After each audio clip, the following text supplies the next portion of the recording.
est un animal mobile, et quand on n'a pas de tête, on a des jambes. Ignorant tout du monde et de lui-même, il part sans rien, dans le dénuement total, rien, seulement la faim et la peur au ventre. Et oui, c'était pas tous les jours facile de voir grimper aux arbres, brouter ou bien attaquer des grosses bêtes féroces sans se faire mal, juste pour améliorer l'ordinaire. Pour se déplacer, il inventa la semelle, les chaussures à crampons, dompta le cheval, grimpa sur la petite reine, il inventa le moteur à explosion et la roue de secours pour arrêter de galérer. On peut être sûr qu'il n'en restera pas là.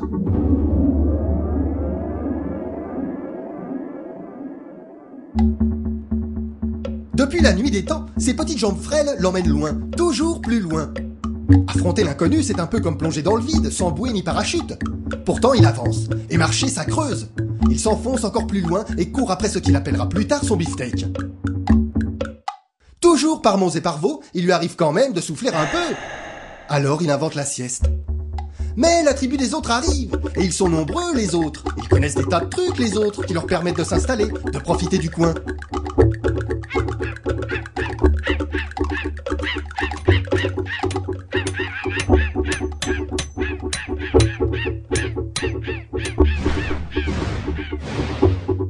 Ils découvrent le bout du monde, car pour l'instant, ils ont déjà suffisamment mouillé leur chemise pour ne pas avoir envie de plonger plus loin ou de s'adonner aux joies de l'alpinisme. Ils ont plein de noms différents, les Celtes, les Volques, les Gaulois. Ceux qui restent sur le terrain vont inventer des jeux plus ou moins drôles pour se faire des amis parmi les voisins et les nouveaux arrivants, ou aller les enquiquiner. C'est en voulant se faire des copains qu'on se fait des ennemis.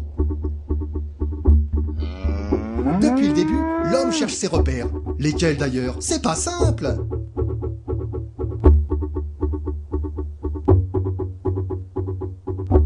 Il farfouille dans les puits de connaissances des anciens Grecs. On y trouve des maths, de l'astronomie et les balbutiements de la démocratie. Même si à l'époque, il y avait les esclaves et qu'on n'était pas si regardant sur les conditions de travail. Et voilà les Romains qui débarquent, une grande tribu d'hommes en jupe. Ils ont tout piqué aux Grecs. Ils vont mettre un coup de pied dans la fourmilière, ceux-là, et éclairer la Gaule de leur savoir. Mais pour que tout le monde s'accorde, c'est plus dur.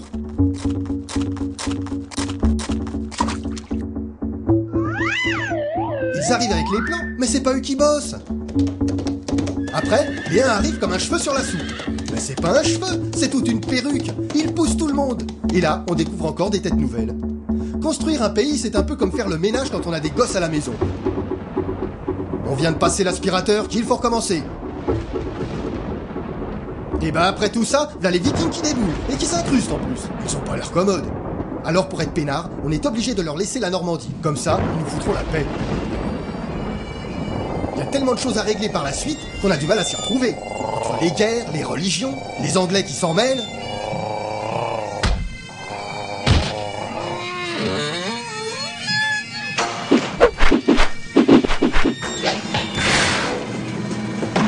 Voyant la révolution se pointer, le roi perd la tête.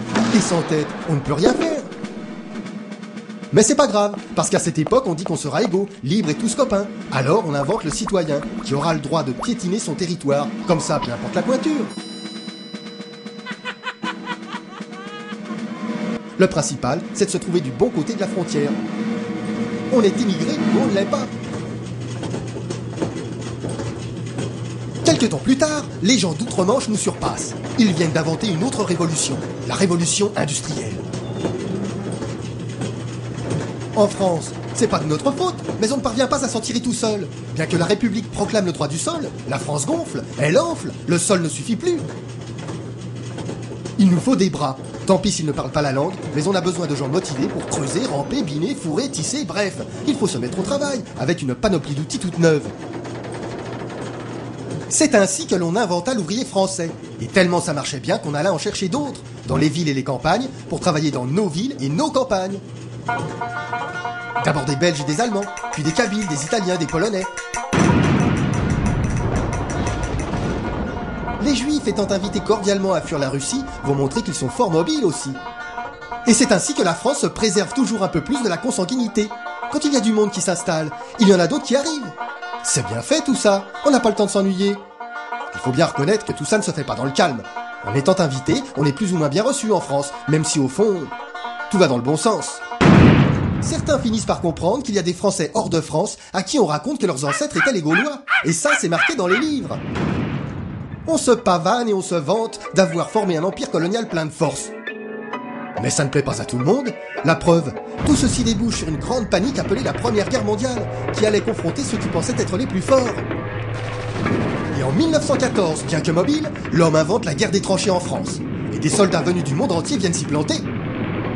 Certains vont réussir à prendre racine. De nombreux peuples viennent sur le terrain assister à une sorte de grand déballage féroce de la modernité.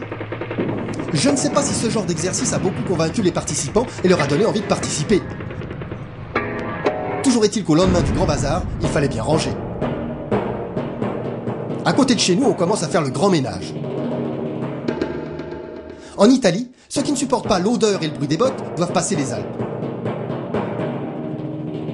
En Espagne aussi, le rangement fait des ravages, et l'idée de faire une république est mise au placard.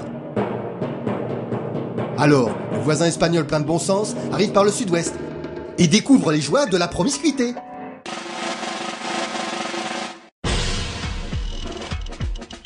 À peine arrivé qu'un deuxième grand bazar s'annonce. Et tous ces gens qui constituent maintenant la France n'ont pas l'intention de se laisser marcher sur les pieds. Ils payent ce que l'on appelle l'impôt du sang pour le droit du sol. En faisant appel aux gens des colonies, on espère une fois de plus ramener les lauriers de la victoire. Les lauriers de la victoire grâce au thé à la menthe. En ce temps-là, la libération fait des envieux. Pourquoi y aurait-il des occupants qui devraient cesser d'occuper et d'autres continuer ? On n'a pas lu ça dans la Déclaration des droits de l'homme, à moins qu'il y ait un astérisque avec quelque chose d'écrit en tout petit sur le forfait liberté, égalité, fraternité. Et puis entre voisins, on va finir par s'entendre avec ce bon vieux traité de Rome. Et tant pis s'il n'y a plus de Romains. Comme le seul ne suffit plus, on va peut-être réussir quand même à s'organiser pour parler d'Europe et d'immigration tous ensemble. Même si l'émancipation est au goût du jour un peu partout, elle n'est pas au goût de tout le monde. Les pieds noirs et les harkis font leurs valises en ravalant leur amertume. À partir de cette époque, tout se modernise et tout le monde s'émancipe. On a décidé de faire de tout en trop et d'en avoir plus. Avant, il y avait la société et la nécessité de consommer. Maintenant, c'est plus simple, c'est la société de consommation. On se mobilise pour la mobilité. Même l'argent doit circuler. Alors, tout le monde court après. Et là, n'en déplaise à certains, il fallait être nombreux. Une route ou un immeuble, ça ne pousse pas comme ça, nous dit l'Office national de l'immigration. Les Marocains et les Algériens répondent présents et rejoignent le flot des laborieux.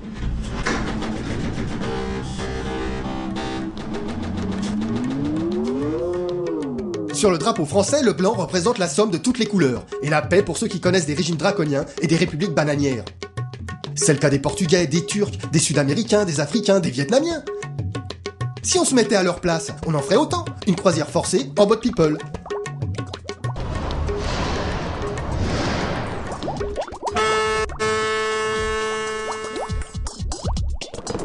Maintenant, pas la peine d'aller si loin, à 2 pas de chez nous, on préfère se massacrer. Non mais quel gâchis! Ce qui est rassurant, c'est qu'avec le temps, nos ennemis héréditaires ont rangé le carquois et les flèches pour jouer aux boules en Ariège. Imaginez la même chose en 1300, 1500 ou 1800.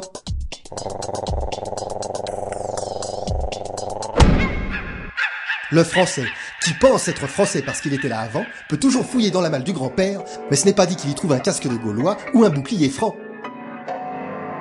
Malgré certains récalcitrants, des familles se composent ou se retrouvent, en un mot se regroupent, quoi de plus naturel.